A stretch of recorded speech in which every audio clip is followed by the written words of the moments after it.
requirement of the society is fulfilled in the most financially and prudential manner, so that the outcome with which the policies are designed and being implemented will be effectively implemented.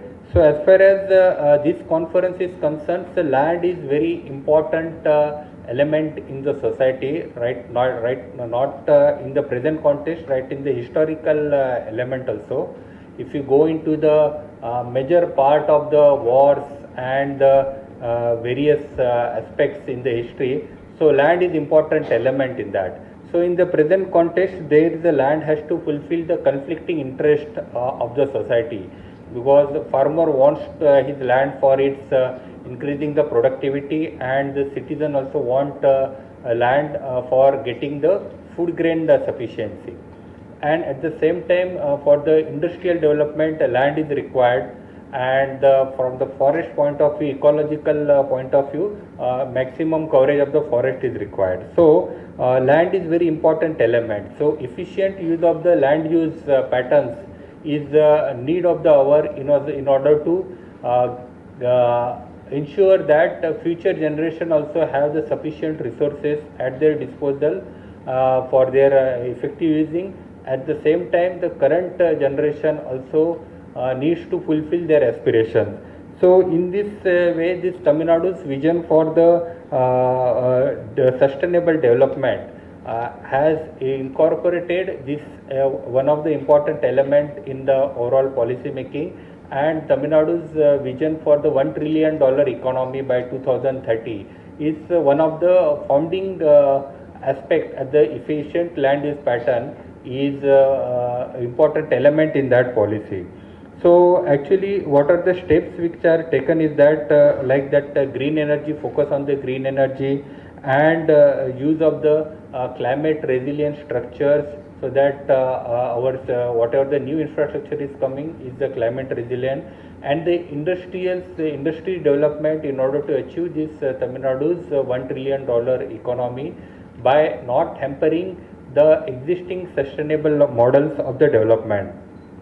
So Tamil Nadu state land use board is important key element to link with the intelligentsia academicians, so that through this conference lot of input will be taken and it will be used appropriately at the policy formulation level, and certain other courses where already some schemes are being implemented, it will be used at the appropriate level, so that the schemes implementation will be actually done in very effective manner.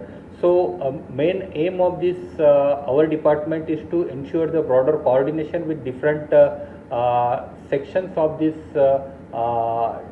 vast field, so that integrative manner the inputs can be taken, and the capacity building at the when government level and the actually policy formulation is being done by the different departments. So their capacity building is also essential part of this thing, and translating the research into the actually action. So we have seen this around 600 plus abstracts are received. Finally, a few hundreds will be maybe shortlisted, and all the research projects cannot be made into the actionable point.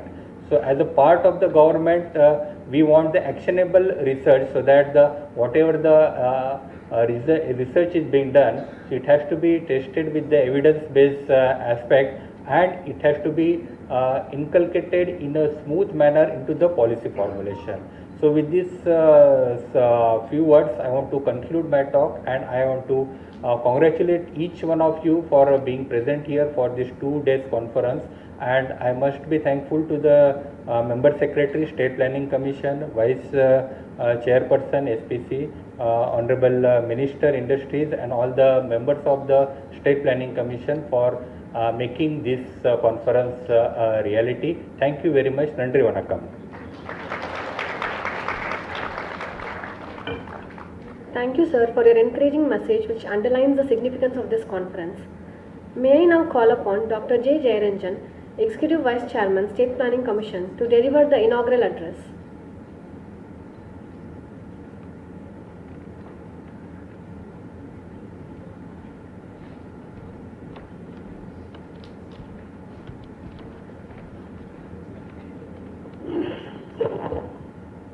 எல்லோருக்கும் வணக்கம்.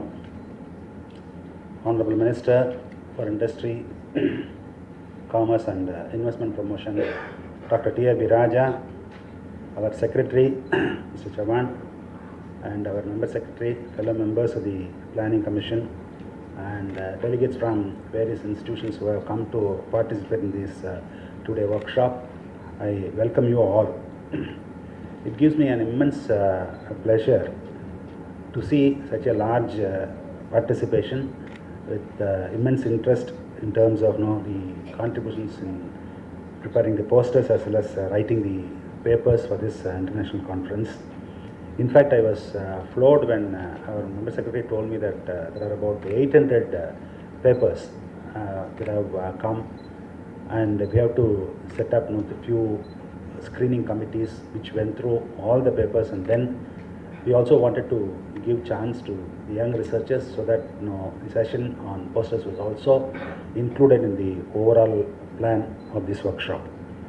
So in that sense, the workshop covers the entire spectrum. On the one hand, we have very senior researchers who have spent dozens of years in looking into this issue from various international institutions, as well as young researchers who have just started to look into that, so that it is a blend of experience as well as with new insights and enthusiasm. The conference is also not confined to the participation from the academic institutions. We also see a large number of administrators as well as civil servants who are in the place of implementing the recommendations or the understandings from these deliberations. Now we all know that the land is a basis for everything. It feeds us, it shelters us, it gives us space for our industries, our forests, our water, and even our aspirations. Yet land is finite. The competition for it is intense. Agriculture, urbanization, industry, tourism, and conservation all demand their share.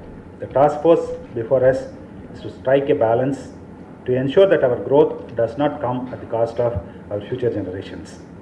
In Tamil Nadu, we have been fortunate to have institutions that take this challenge very seriously.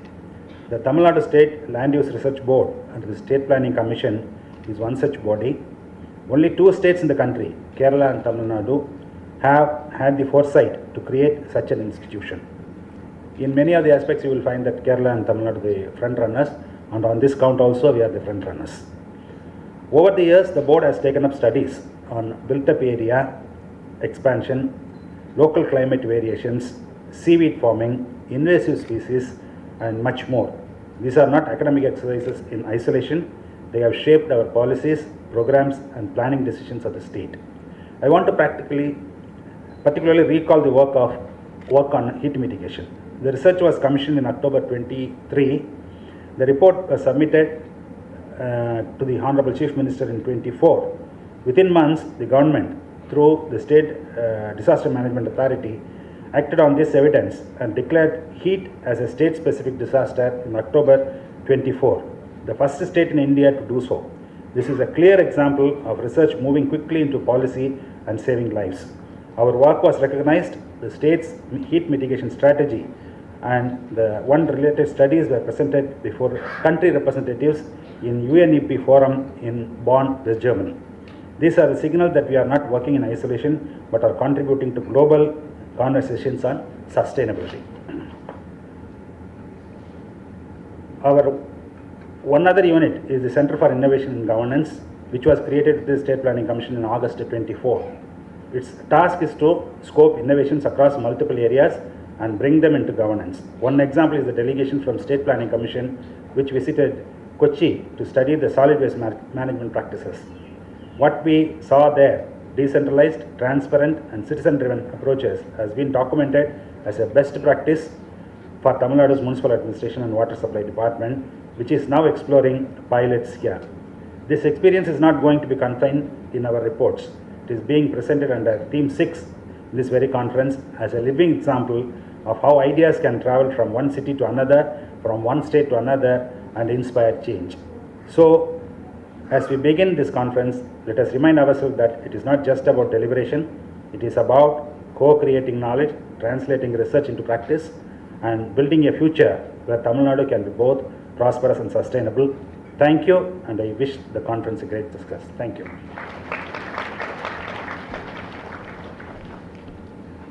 Thank you, sir, for your valuable insights and thought leadership. We are privileged to announce the release of a report and a coffee table book as part of this conference. The first is a report on land use research in Tamil Nadu, 15 years of Tamil Nadu State Land Use Research Board, which captures the board's journey since 2011, highlighting landmark studies, the Tamil Nadu Land Use Information System, and its role in shaping climate resilient and sustainable land governance of the state. The second is a coffee table book named Vaduvur, A Landscape of Wings, takes you on a visual journey showcasing a transformation of Vaduvur Lake from man-made irrigation tank into a global bird sanctuary with detailed insights into a diverse bird species and breathtaking imagery. May I now invite Honorable Minister TRB Raja to kindly release the report, and I would request the Executive Vice Chairman of SPC to receive the first copy. I would also like to invite Dr. Babu from SACON, who was the principal investigator of the Vaduvur Bird Sanctuary study, to join us on the stage for the book release.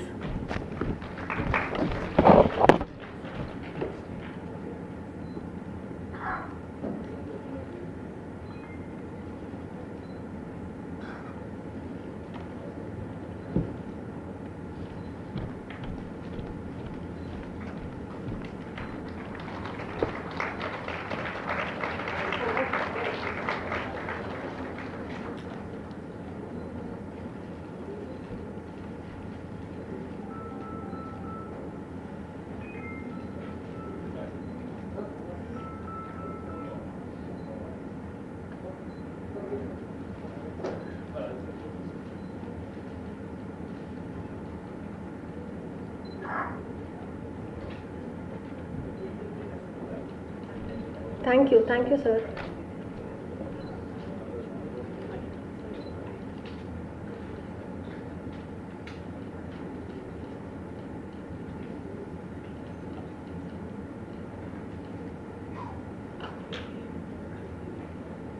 Thank you, sir. Please be seated. Honorable Minister TRB Raja has been at the forefront of advancing Tamil Nadu's industrial landscape, fostering investment, sustainability, and thank you. Thank you. It's always better to use that time for, to actually talk to you more. So I'll keep that short. I'm TRB Raja. I'm the Minister for Industries from the government of Tamil Nadu. So I think that's enough, Lingla. So welcome everyone, and it's an honor and a privilege to be here. It's always a privilege to be. It's always a pleasure to be at any event that's connected to the State Planning Commission, because I have very fond memories about the State Planning Commission. I think most of my learning has been chiseled at the State Planning Commission in a big way. And in fact, I have always felt that anybody who's taking up a bit of lawmaking, anybody who's getting into, who's trying to be what effective governance needs to be as a people's representative, should go through the process of getting trained at the State Planning Commission. Such a vast, beautiful learning process, and I think going forward, probably the Dravidian model. But in a book, this needs to be taller a bit. So give me something to put this mic on. So I think the State Planning Commission. Oh no, I just wanted this to be higher. That's all.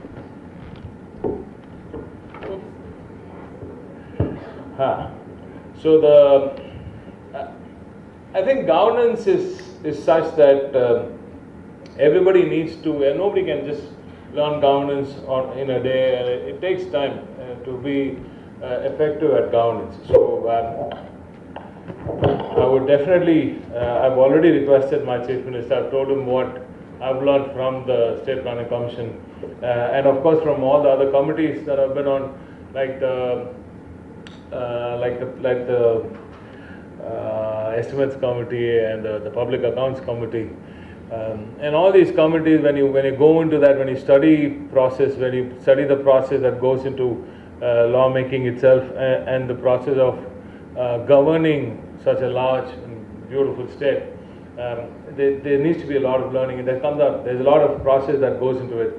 So I hope someday we actually make this a need or a necessity that any lawmaker should go through this process to actually get to the next level. We should have that process, right? I mean, I don't think we have that process now today.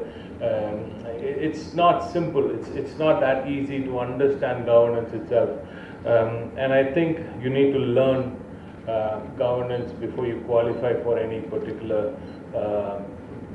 post or responsibility, which as we would like to call it. So it's amazing to be here, especially to share the stage with my beloved Anna, the Vice Chairman of the State Planning Commission, Thiru Jayaranjan Avargal, and good to see Sajan Singh ji also be here, the Secretary.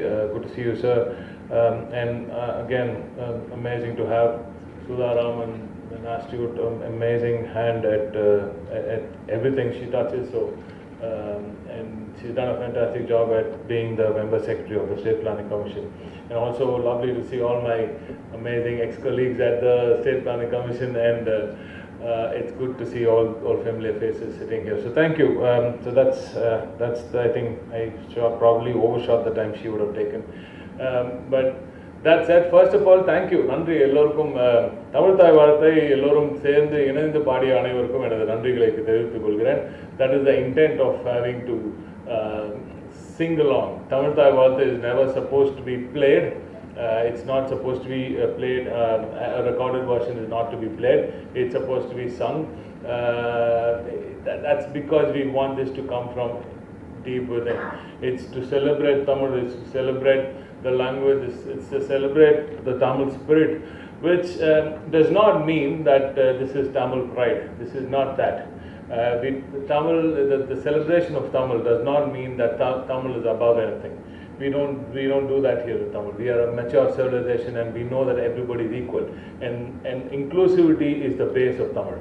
And inclusivity and everything for everyone, that's the base of Tamil. And I think what we do by singing Tamil Thai Vaarthai is to celebrate the inclusive nature of Tamil Thai itself, and thank everyone who did that from the bottom of your heart.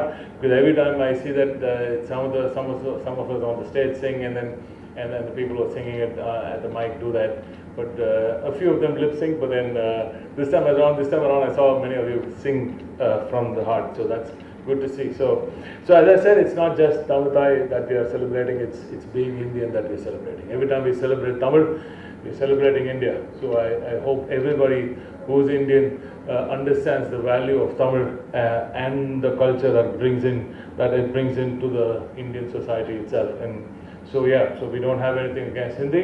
It's just that we are against the imposition of Hindi. But with that said, I do understand and speak Hindi good. So that's Tamil for you. Anyway, so good to be here. Loads to be said. I don't know how long I have, but I think, thank you. So first thing is, as I said, why was I talking about Tamil and the civilization? Because Tamil civilization is unique, and I think land is basically the canvas on which civilization is painted, right? It all starts with land. Without land, we're nothing. And the Tamil civilization has painted itself across this amazing land for the longest time. We painted ourselves on water too, across seas, and soon across into space also, I'm sure. But today is about land, so we'll stick to land today. Sudha Raman ma'am spoke about how TNS, the SLUB has been, the State Land Use Board, we call it SLUB. SLUB was started way back in 1975. So first of all, congratulations on the amazing 50 years that SLUB has contributed to Tamil Nadu. Thank you for that amazing work, and congratulations on completing 50 years. And in 75, when SLUB was created, in 81 it was diluted a bit, but then it was added to the State Planning Commission. And then in 2009, the government decided to fund SLEV fully. So, and it was given the teeth to, so to speak. And then in 2011, we started the Tamil Nadu State Land Use Board Research Board, right? So the research board was constituted. If you look at all of this, it was always the DMK regime which is that. this is a political pitch, but then I had to say that because there's always been that belief that we strongly believe in Tamil Nadu that governance needs to enable itself embrace scientific research, right? And I think Tamil Nadu's growth has been an outcome of our trust in science. And trust and belief in science is key for any civilization to develop and grow and sustain itself. That said, so all these key moments in the growth of SLEV have been amazing, and it's always included Kalinger in some way. So I'm thankful to him at this point. Nanjai, Punjai, and all the wetlands and all the from the wetlands of Chennai to the grasslands of Valparai and the major Porambog of the Delta, every piece of land is important, and every piece of land has a story, and every piece of land has an ecosystem that we need to protect. I will just stick to one of it, and I'm glad that Sudham also picked it up, and I think Chavan sir also touched on how we are going in sync with SDG goals. I think climate change, we're working on climate action, life on land, and I think sustainable cities and communities. All three, I think it's 11, 13 and 15. These are the SDGs that we're touching upon today when you talk about land use itself. And I should say, Tamil Nadu is different again. We've always been the first to talk about all of this. When the world is talking about DEI today, we spoke about it a long time back. We started when Periyar and the amazing people of the 1920s worked to transform the lives of women in Tamil Nadu. So when DEI is spoken today, we spoke about it a long time. And the UN is today talking about SDGs. We talk about SDGs, right? And what is SDGs? It's not just sustainable development, it's just sustainable and distributed government, right? It's about sustainable distributed development. That is what Tamil Nadu is all about. The Dravidian model is what we proudly say is very unique, and it's inclusive, it's also distributed. It's about growth which is sustainable, and hence land use becomes a big part of it. And it's also about distributed growth so that every part of this amazing state grows. So that said, so we've had huge impacts in all these areas, but I will stick to what is called the Mechal Porambuk.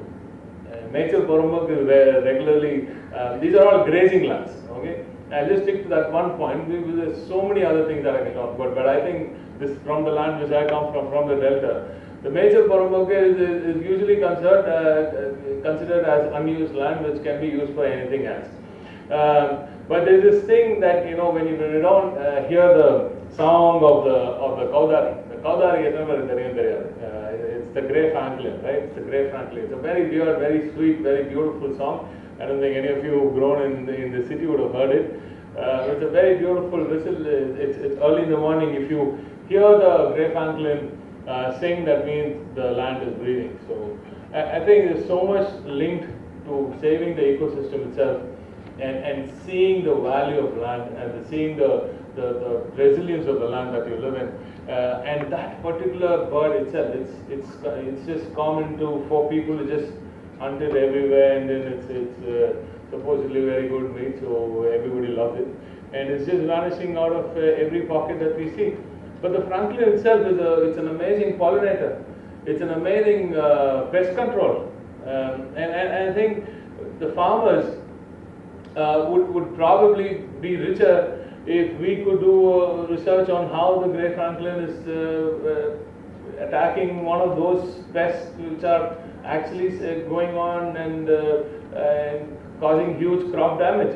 So these are all research that needs to happen, and I urge the State Planning Commission to kindly sanction a study on the Grey Franklin and also the hares, நம்ம காட்டு முயல். இதெல்லாம் வந்து சாதாரணமாக ஊர்லலாம் ரொம்ப நிறைய இடத்துல வந்து ரொம்ப சாதாரணமாக அடிச்சு இது பண்ணிட்டு இருக்காங்க. ஸோ கௌதாரி ப்ளஸ் இந்த காட்டு முயல் இதெல்லாம் கண்ணுக்கு ரொம்ப சாதாரணமாக தெரியுது எல்லாரும். ஆனால் அதோட ஈகோசிஸ்டம் அது வந்து எப்படி ஒரு ஈகோசிஸ்டம் ப்ரொடெக்ட் பண்ணுறதுன்றதெல்லாம் தெரியாது. This government understands every single cog in the wheel, every single cog that fits so beautifully to make sure that the entire environment survives, sustains, right? So that is why we are protecting things like the dugong and the slender loris and the chameleon and everything that you can see, things that most of you have never seen. But this government is already protecting all of that. So I think you should probably look at ways to move the grey francolin into the protected list. I'm sure it's already there, but then I think the seriousness does not exist. So that said, that's one of the things that I wanted to say about the nature Porambuk. It's that piece of land which is considered just excess land which anybody can take. Chavan sir said that farming and industry, balancing that is so vital, right? Right now today Tamil Nadu is on a bumper crop, 50 lakh tons of paddy this year. 50 lakh tons, never ever has this happened. We have a problem of plenty now. We're not able to store it, and we're creating new storage areas. So 50 lakh tons, and that is because we've had fantastic rains, and over the last few years we've taken very concerted efforts to store that water properly. And we've also made sure that all our canals are desilted properly, so that the water can be taken from the tanks to the fields, and the acreage can be increased. So this way, this is proof, this is scientific proof. Anything that the government does, we work on scientific outcome, right? We rely on scientific study to study the outcome of the measures that we've taken. So over the years, our water body rejuvenation, water body desilting, and all these efforts have now, because there's this A canal, B canal, and the CD channels. So CD channels too. So all these channels come together, and then they go and feed the farmers, feed the farmlands. So all of this seems to have worked, and that is why we have a fantastic crop this year, 50 lakh tons. But I saw some really good research papers when I walked in. Lots on heat mitigation, lots on climate resilience, lots on water conservation and stuff. But I would love to have something on tailored water regulation. That's something which we saw, but that is something which we need to work on even better. Whether in the tail-end farmers are the heaviest hit whenever there is a problem with water. But I think when there's a problem when there's plenty, it's all going into the sea. But that also is part of the ecology. It also is necessary for the fish that breed in those mouths, right? So that is also key. So that study is necessary. How much of water can be done? How much of water can go into the sea? All of this is very, very key. How much of salinity are we going to block? And all of this is very, very key to make sure that we don't lose one ecosystem protecting another one. What we've done with the grasslands of Ooty, we planted because industry needed wattle to do viscose then. So if somebody decided that it's okay, it's just grasslands, pick out the grassland and put wattle. Now we're spending crores of money to remove that wattle, and it's just not going. It's such a pest. It's just not. We're not able to remove wattle from the grasslands of the Nilgiris. So these are things that today, given the scientific the capacity of this government and the people in it, I think the understanding of scientific research and outcome is so big now, so high now, that we should use every single possibility. And it's lovely to see almost 100 plus universities being represented, institutions represented here, 150 institutions, 800 plus papers. So this is a very, very key destination key event for all of us. We would definitely look at each and every paper, and I'm sure many people at the Planning Council will take a very, very informed call. As I said, I would like to see all these research papers come out on specifics like grey francolin and specifically on the usage of nature Porambuk. On that alone, I'll just give you one last thing and then leave. I'm sure the Honorable Vice Chairman remembers the discussion we had on buffaloes. Right? and people in the department, they said wallowing ponds on the buffalo birds. There is such a uninformed thing. So that's when we found out that there is so much research that needs to go, especially in animal welfare. We are not doing any animal husbandry itself. The dairy system is so rich in Tamil Nadu, but there's nothing much being done there. There's nothing effective that we would love to proudly say it's phenomenal in the scientific area. I'm saying there's so much of production that's happening, so much that the department itself is doing. But in the research side, there's nothing much happening. So I'd love to see some more research in the animal husbandry vis-a-vis the land use, so vis-a-vis nature promocots. So and of course the wallowing bonds if they want it. So all of this is very, very key, very, very niche areas. So please touch upon all of that. I'm very, very thankful to the State Planning Commission for having issued the book on the Vadur bird sanctuary, the birds of Vadur. It's very close to my heart. It's in my constituency, Manargudi. So the birds there, they come from all over the world, from Siberia, Central Asia, Europe. So all the painted stocks and the black-billed ibis and everything that you see, the teals and everything that you see in Vadur, amazing, beautiful birds crossing thousands of kilometers. They've come to this sanctuary, which is a Ramsar site again. And today Tamil Nadu also has the highest number of Ramsar sites in India, I think, and we are pushing it also. So thank you for coming for this event. It's been amazing. Looking at some of the papers right there, I'm sure there's hundreds more that I haven't seen. I would love to see the outcome paper from this conference, and I hope the State Planning Commission makes good use of all the research that's happening here. Please count on the Tamil Nadu government. India is today manufacturing and servicing for the world. We would love to go the way. We'd love to become product nation, Tamil Nadu, product nation, India itself. That is key. And I think every single research, how much of a small it is going to add value to the value to the state as the R&D hub of India. And I would love to see Tamil Nadu become the R&D capital of India, which it is now, but in a bigger way, and make this ecosystem even more vibrant. Because I think the future of India is going to be driven by Tamil Nadu and its R&D ecosystem. So thank you, researchers, for doing this, and it's always amazing to be here. Nandri Vanakkam. Thank you, sir, for inaugurating this international conference.